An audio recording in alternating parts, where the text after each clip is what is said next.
사기꾼의 표적이 된 비운의 아나스타샤 공주. 1. 영화에 나오는 러시아 궁정은 정말로 화려하다. 궁정의 화려함은 물론 참석자들 모두 사치의 극치를 누리고 있는데 그것은 현재 박물관으로 개봉되고 있는 과거 러시아 제국의 궁전을 보아도 알 수 있다. 지구 영토의 10분의 1을 차지하고 있지만 도저히 인간이 살 수 없는 황무지 땅이 대부분인 제정 러시아가 이와 같이 사치를 누릴 수 있었던 것은 시베리아가 그야말로 러시아의 보물창고이기 때문이다.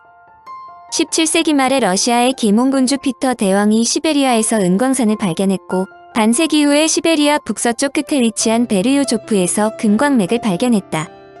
그런데 금은 100m 깊이에 묻혀 있었다. 이것이 시베리아에 비극을 갖고 오게 한 요인이다. 곧바로 러시아의 농노들과 유배된 범죄자들이 금광석을 캐는데 동원되었는데 개나는 촛불을 켤 수 없을 정도로 산소가 부족했다. 그들의 상황이 어떠했을지는 설명할 필요도 없을 것이다. 19세기 초까지 러시아 제국은 황금의 일부분만 채굴했다. 채굴된 황금은 대부분 러시아 제국군을 유지하는 데 소요되었는데 1828년 시베리아의 레나강에서 금광이 발견되었다. 레나강의 사금은 비교적 채굴 여건이 좋아 1m 정도 깊이의 땅을 파는 것으로도 충분했다. 시베리아에서 생산되는 금과 은은 전 세계 생산량의 6분의 1이나 되었다. 더구나 시베리아는 서유럽의 상류층들이 좋아하는 모피가 무진장 있었다. 당시 모피의 무게는 금으로 환산해서 거래되었을 정도였다. 물론 광부들의 생활은 열악하기 이를 데 없었다. 6만 명이나 되는 사람들이 해마다 400만 톤에 달하는 흙을 퍼날랐다. 노동자들은 창문도 굴뚝도 없는 원시적인 오두막에서 바닥에 습기를 막을 수 있는 깔개도 없이 지내야 했다. 러시아의 마지막 황제인 니콜라이 2세가 제위에 올랐을 때 제정 러시아는 권력의 절정기였다.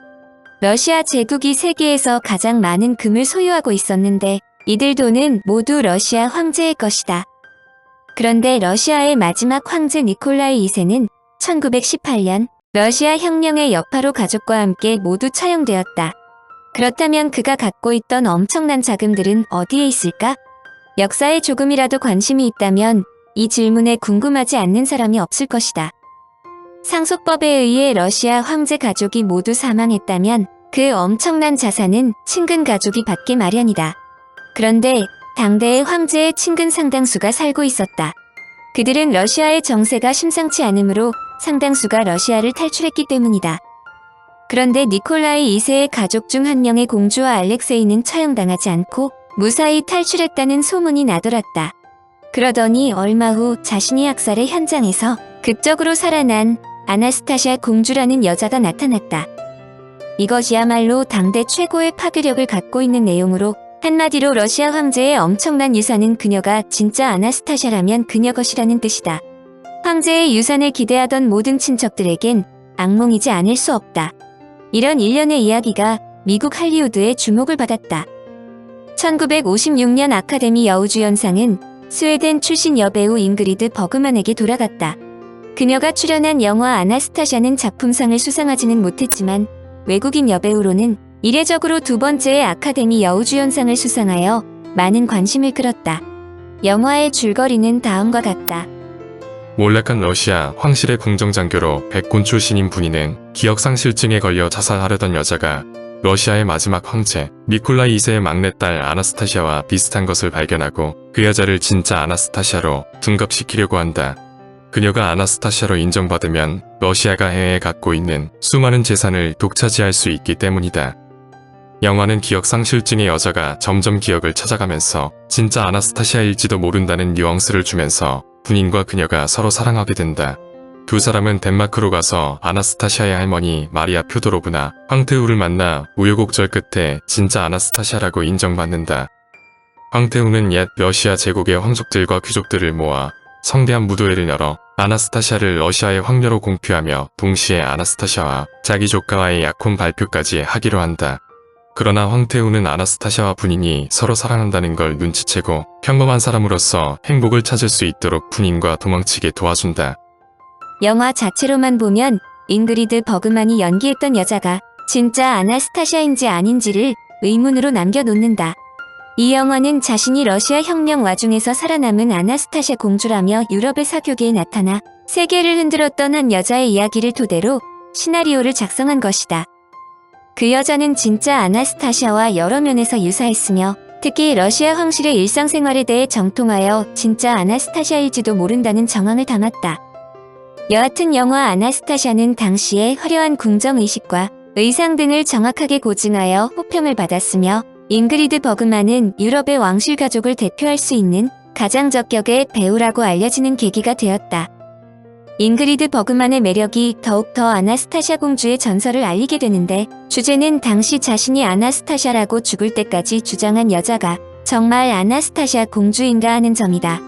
산업화가 제국의 멸망을 재촉. 제정 러시아라고 하지만 러시아에서도 자유의 바람은 일기 시작했다. 당시 유럽 국가 중에서 가장 열악한 환경에 처해 있다고 알려진 러시아가 산업화의 길을 걷기 시작하자 국민들은 점점 더 가난의 고통으로 내몰려졌고 봉기가 일어났다. 국가는 걷잡을 수 없는 혁명의 분위기에 휩싸여 1905년 유명한 피해 일요일이 일어났다. 러시아 제국의 운명을 재촉한 것은 소요 사태를 무마하기 위해 수많은 스파이들이 노동자들을 감시했다. 그러면서 조금이라도 스파이들의 눈에 벗어난 사람들은 모두 시베리아의 강제 노동 수용소로 보내졌다. 1905년 이후 시베리아의 강제 노동 수용소는 초만원으로 약 3만 명의 사람들이 단 몇 년 안에 사망했다. 유배된 노동자들이 시베리아 강제 노동 수용소에서 비인간적인 생활 여건 때문에 저항하기 시작했다. 그들로서는 어차피 죽을 운명이지만 상황을 정확하게 설명하면서 탄원하면 적 황제가 자신들의 상황을 알고 변화를 일으킬 것으로 생각했다. 그러나 노동자들의 생각은 완전한 착오였다.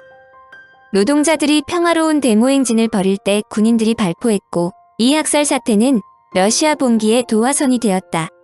1913년 로마노프 왕가의 300년 왕위 기념식을 발단으로 러시아의 대도시에서 75만 명의 사람들이 파업에 들어갔다.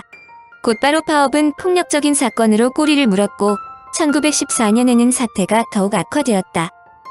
1914년 6월 27일 세르비아의 사라예보에서 오스트리아 황태자 페르디난트 네이가 세르비아 비밀결사대원의 습격을 받아 급사했고 이 사건이 결국 제1차 세계대전이 일어나는 빌미가 되었다.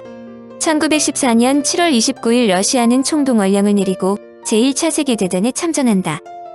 그러나 러시아는 전쟁 준비가 제대로 안 된 상태에서 참전했기 때문에 1915년 초 러시아 병사 3명 중에서 2명이 총도 탄약도 군화도 없이 전선으로 보내졌다. 맨몸으로 전선에 나선 러시아군의 사상자가 기하급수적으로 늘어나는 것은 당연했다.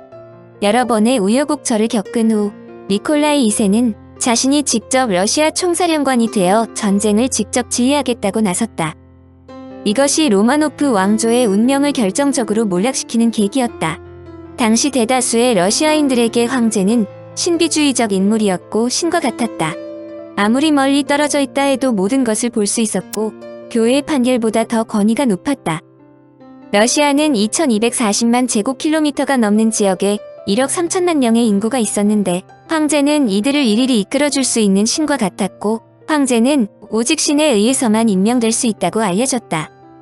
그러나 군사령관으로 시시각각으로 변하는 전투 상황에서 수많은 일들을 직접 결정해야 되는 상황이 되자 황제의 유약한 성격과 완고함 그리고 비효율적인 결정 등이 곧바로 알려지기 시작했다. 우선 독일군과의 전투에서 황제가 직접 지휘했는데도 불구하고 무려 500만 명이라는 많은 병사들이 사망하자 백성들은 그제서야 황제가 신이 아니라는 것을 알았다.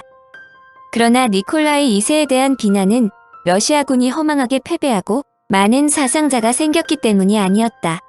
니콜라이 2세가 베를린 정부로부터 10억 루블이나 받고 보다 많은 병사들을 죽도록 방임했다는 루머가 나돌기 시작했다. 이와 같은 루머가 나돌기 시작한 것은 황후가 독일 태생이기 때문이다. 황제가 직접 전쟁을 독려하기 위해 전장으로 출정할 때 니콜라이는 러시아의 내부 정치를 알렉산드리아 황후에게 전적으로 일임했다. 그런데 이 결정이 더욱 상황을 악화시켰다. 백성들은 알렉산드리아 황후가 독일과 결탁하여 러시아의 비밀을 넘겨주었다고 믿었다.